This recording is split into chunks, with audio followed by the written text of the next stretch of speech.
Muy buenas tardes, mis estimados estudiantes. Un cordial saludo. Espero la estén pasando muy bien. Bueno, esta semana le correspondía las materias especiales de impartirles la clase, pero no podía dejar de lado mandarles este videito pequeño para seguir repasando la materia y para concluir lo que es esta temática. Eh, Esta presentación está basada en dos tractos. El primero, que es el que vamos a ver ahorita, una pequeña explicación. Les voy a mandar ahí una guía de trabajo para que lo puedan hacer, una preguntita nada más como forma de repaso.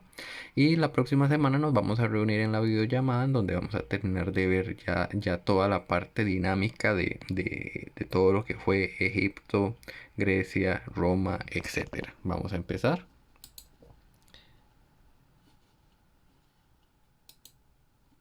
Vamos a ver lo que es la organización social de Egipto, es decir, cómo estaba basada la sociedad en Egipto. Tenemos a los sacerdotes, a los escribas, a los guerreros, el pueblo y los esclavos. A cada uno de ellos yo les puse como mi propia explicación para que ustedes lo tengan más claro y al momento que lo lean, pues sea con base en lo que yo les aporté. Inició con los sacerdotes. Estos eran los que pertenecían al grupo de los privilegiados, es decir, los privilegiados eran aquellas personas que gozaban de excelentes derechos, gozaban de una serie de derechos que otras personas no tenían. Y los sacerdotes eran aquellos que estaban encargados de los cultos religiosos y eran los intermediarios entre los dioses. Como lo hemos visto a través de las clases, sabemos de que se creían muchos dioses. Entonces, intermediarios, ¿qué significa? Que los sacerdotes estaban en el medio. Eran las personas que a las cuales los ciudadanos acudían a estos sacerdotes para que los sacerdotes hicieran llegar a través de su culto religioso ese mensaje a los dioses, fuera de agradecimiento o fuera de petición. En este caso, también era intermediario entre el faraón, que era la autoridad máxima en Egipto, y los hombres, que era como la ciudadanía normal. Además, cuidaban de los templos. Ellos vivían ahí y vean que hoy en día es muy parecido a la forma de vivir de los sacerdotes. Los escribas se trataban de hombres de una amplia cultura, es decir, eran hombres que se consideraban muy intelectuales y con una inteligencia muy amplia.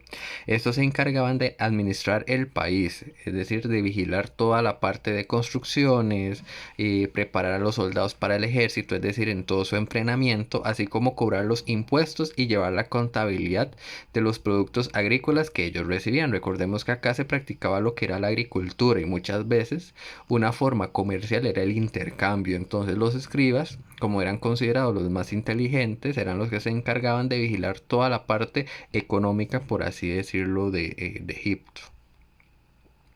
Los guerreros eran los que defendían el país y los conquistadores de los nuevos territorios.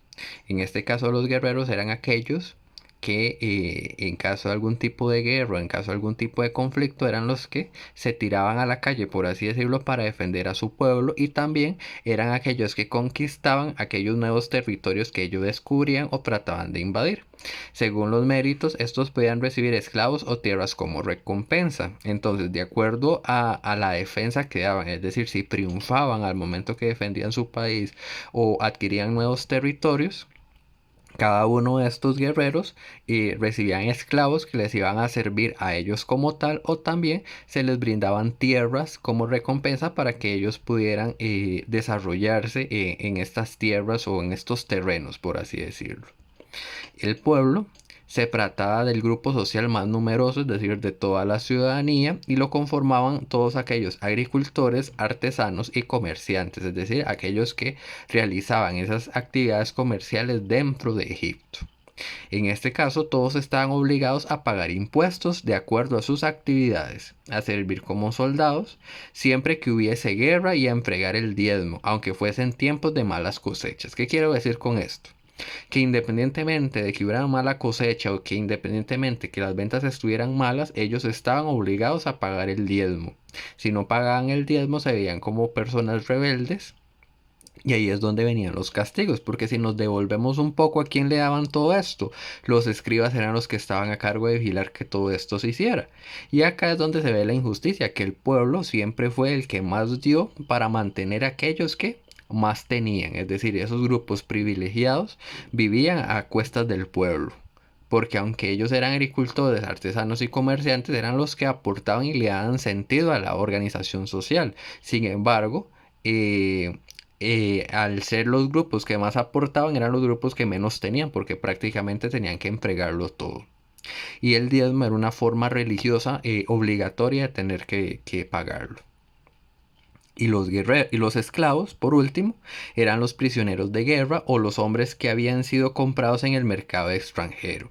Es decir, muchas veces se iban a otros países, se secuestraban personas o se traían prometiéndoles mejores oportunidades. Vean ustedes que la historia actual no es muy lejana a la del pasado. Se traían con mejores ofertas y finalmente cuando llegaban eran convertidos en esclavos o esclavos de otros imperios o esclavos de otros países, sencillamente se comercializaban, se compraban unos a otros y finalmente eran entregados a estos lugares.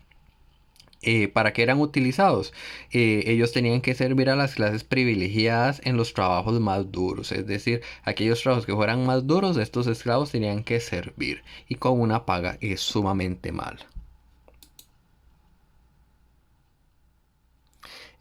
Acá tenemos lo que es una comparación que creo que lo habíamos visto anteriormente entre Grecia y Roma. Eh, Todo lo que abarcó en cuanto a ubicación, economía, política, sociedad, etapas históricas, los personajes históricos y los aportes culturales. Véanlo ahí como pueden verlo. Y acá les estableció una comparación entre lo que fue Grecia y Roma en cuanto a vestuario, la mujer, o sea, cómo era vista la mujer, la arquitectura, es decir, las edificaciones o la infraestructura, la filosofía, la economía y el arte.